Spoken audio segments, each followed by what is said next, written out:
Je voulais dire que on a déjà un peu plus tard, parce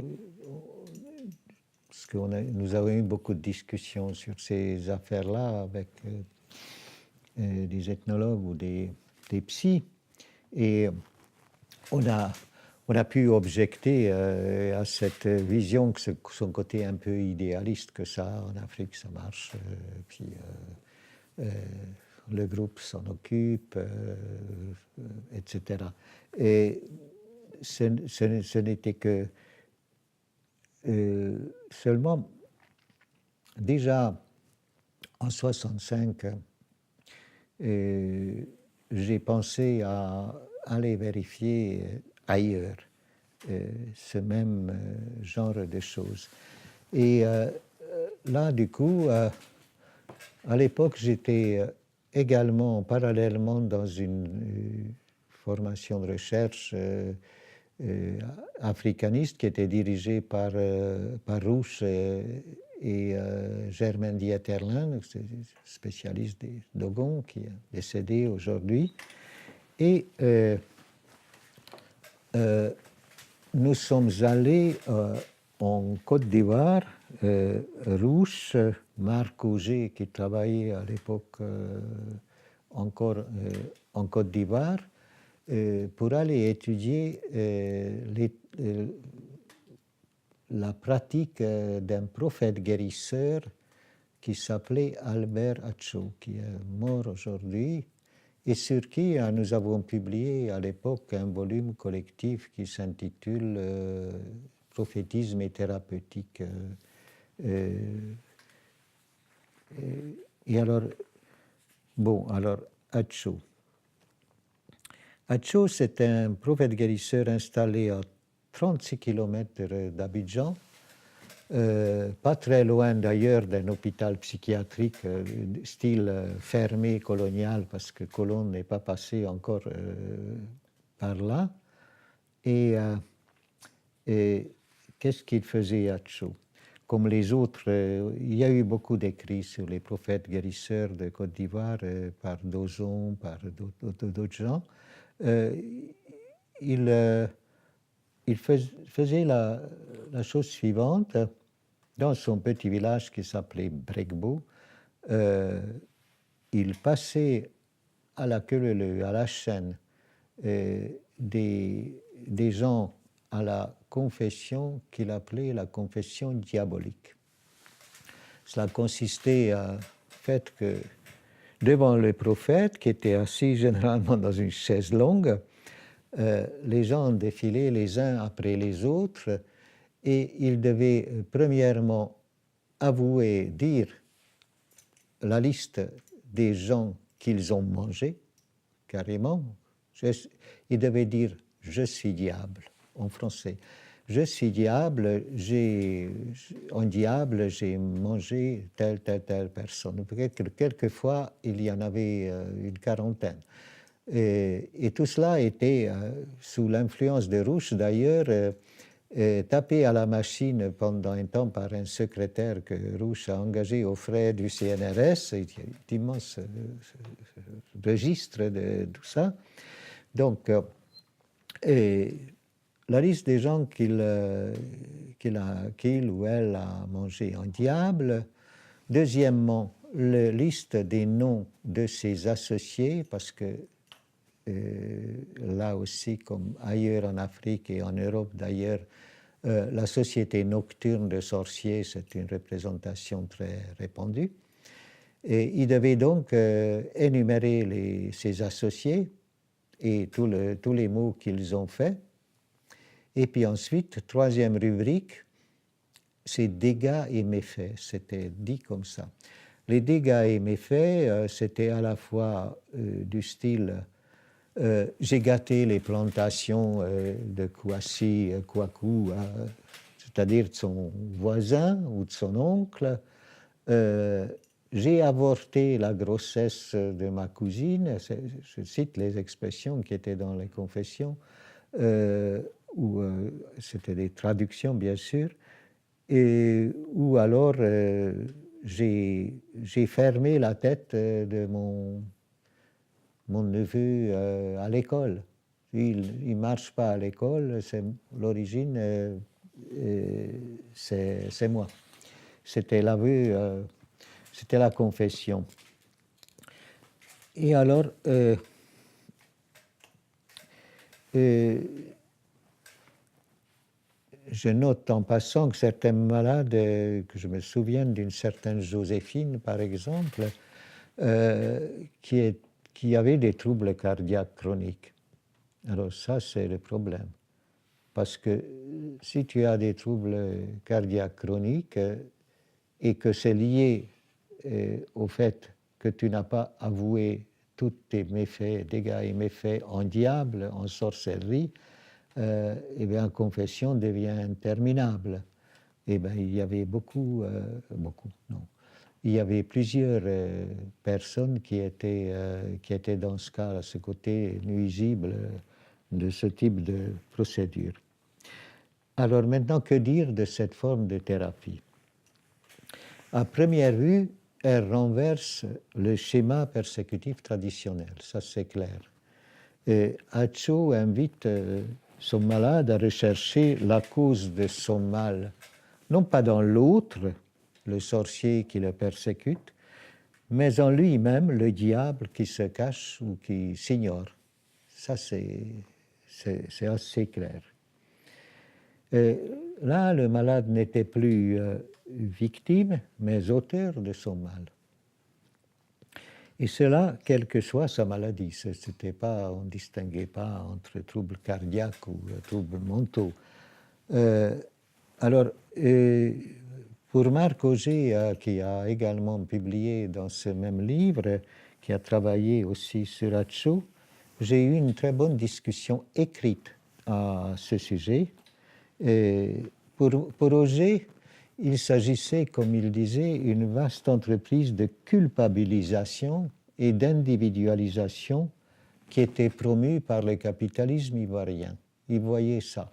Comme il disait, c'est toujours l'art de la formule, il a vu, lui, un tribunal là où moi je voyais un hôpital. Alors, autant dire que je n'étais pas d'accord avec son point de vue de tribunal culpabilisateur.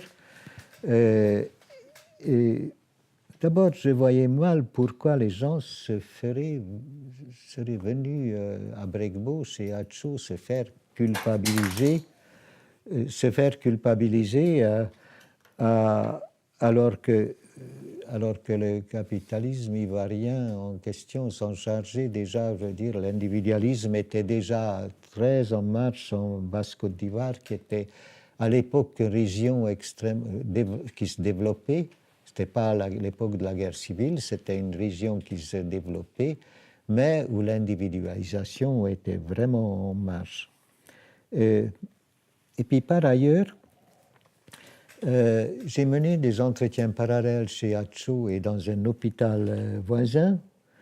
Ça me permettait de montrer qu'il s'agissait de quelque chose de beaucoup plus complexe et de plus malin aussi. En fait, quand le malade du prophète se dit publiquement diable, et il le dit en français, il ne se sent pas et ne se dit pas coupable. C'est bizarre, mais à mon avis, c'était comme ça. Ce qu'il appelle diable est encore davantage ce fameux double nocturne et maléfique que supposent beaucoup de représentations traditionnelles, et en particulier en Côte d'Ivoire. Auger est bien placé pour le savoir, puisqu'il a décrit, par exemple, dans sa monographie sur les Aladians, un système de pensée comme ça. C'est-à-dire, c'est un autre, dans le cas de confession chez Acho, l'autre, le diable dont il s'agit, c'est davantage encore l'autre qui le persécute bien davantage que sa mauvaise part interne qui le culpabiliserait. C'est un autre de soi, le double de la représentation traditionnelle de la personne qui n'est pas intériorisée. Il pourrait dire, à mes heures nocturnes, je suis peut-être diable, je suis peut-être ce double maléfique, mais là où je parle, je ne suis pas coupable. Ce genre de confession diabolique, à mon avis, implique la dissociation de la personne en un sujet qui parle et son double maléfique projeté dont il parle. L'énonciation publique devant Hacho de cette division servant précisément de rempart contre la culpabilité. Donc, mon interprétation, c'était différent. Parce que la notion de culpabilité au sens psychanalytique suppose un clivage interne de l'individu en une bonne part et une mauvaise part qui le culpabilise. C'est ma partie mauvaise qui me culpabilise, ce n'est pas les autres. Et ici, ce n'était pas le cas. Disons que ce type de cure, à mon avis, ménageait le passage de la conscience persécutive du mal à la conscience de la responsabilité, pourrait-on dire la culpabilité intériorisée. C'était, à mon avis, beaucoup plus un changement, une réponse au changement social, une sorte de cure transitionnelle qui n'amplifiait pas, mais atténuait au contraire les effets dissolvants de l'individualisation qui était déjà en cours en Basse-Côte d'Ivoire à cette époque-là. Et je dis ça maintenant parce que, entre-temps, il y a eu beaucoup de travaux et, à mon avis, à la fin du Moyen-Âge européen, l'Europe chrétienne a connu plusieurs moments où il y avait des cures de ce type.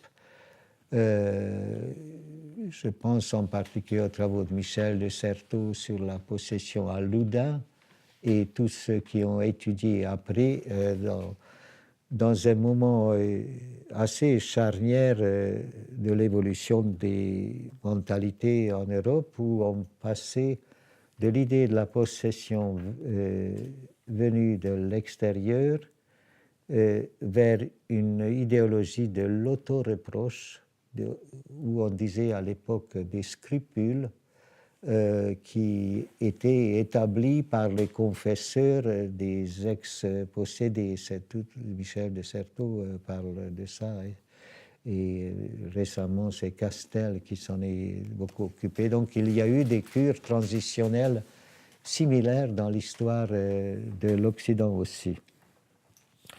Alors, encore un point à propos de ces cures d'Acho.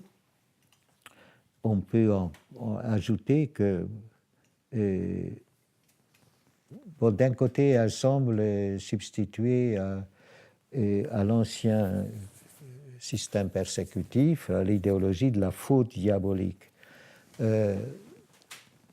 Mais ce n'est pas pour tout le monde. Si on y réfléchit un peu, et ça m'étonne que Auger ne l'ait pas fait, si moi je me dis diable à Bregbeau et que j'énumère les noms de mes associés et de leurs méfaits, tout ça, tout ce que j'ai dit, mais à ce moment-là, le schéma persécutif, il est bien maintenu pour les autres qui restent au village ou qui les cancans, ça va très rapidement. Donc, il ne s'agissait pas de supprimer l'interprétation persécutive des mots du village.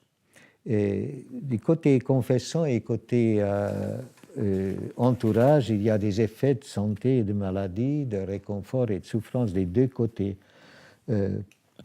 Et que j'ai déjà parlé de ces dames qui avaient des troubles cardiaques chroniques, qui sont à la recherche sans fin des indices de leur propre sorcellerie, ce qui ajoute encore des complications à ce problème d'interprétation. Et puis les gens du village, évidemment, ceux qui ont vent de ce genre de dénonciation, puisque pour eux c'est une dénonciation, forcément, moi j'ai vécu en système stalinien, je sais très bien que dans ces cas-là, on craint d'être les suivants sur le banc des auto-accusés, c'est-à-dire forcément, on se demande si on ne va pas y passer aussi. Alors, il y a eu quand même, c'est ça qu'il faut dire, il y a eu indiscutablement un déclin des interprétations persécutives traditionnelles. Se témoignait, pour revenir à mon point de départ.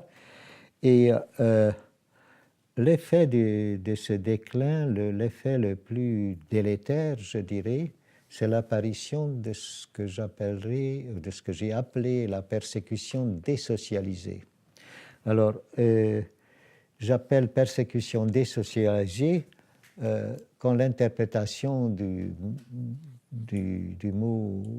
mal psychiques ou physiques est déconnectée des anciens usages sociaux de la maladie. C'est-à-dire quand, par suite de migration ou d'autres motifs de déplacement, migration en France, par exemple, et là, on parlait de Tourbinatan, mais c'était bien ça, à Saint-Denis, il n'y a pas la famille. Donc, quand le groupe n'est pas présent, les idées persécutives deviennent absolument mortifères et mauvaises. Je me souviens à Bregbo, j'ai fait des longs entretiens cliniques avec les malades de Bregbo. Et un de mes malades, c'était un certain Barthélemy qui était chauffeur de poids lourd à Abidjan et par accident de route, il a tué un blanc sur la route. Et ça a déclenché tout un processus. J'ai eu beaucoup de pitié pour lui. Lui, il était vraiment une victime de ce que j'appelle la persécution désocialisée du matin au soir et d'une semaine à l'autre. Il n'arrêtait pas de raconter des visions de ses proches parents qui sont restés au village et qu'il ne voyait plus du tout jamais, qui sont devenus tous méchants, ennemis, persécuteurs. Il passait d'une figure à l'autre il était complètement défait par ces idées de persécution qui ne trouvaient plus d'appui sur ce que j'appelle les usages sociaux de la maladie par l'entourage. Bon, Barthélemy, c'était comme ça.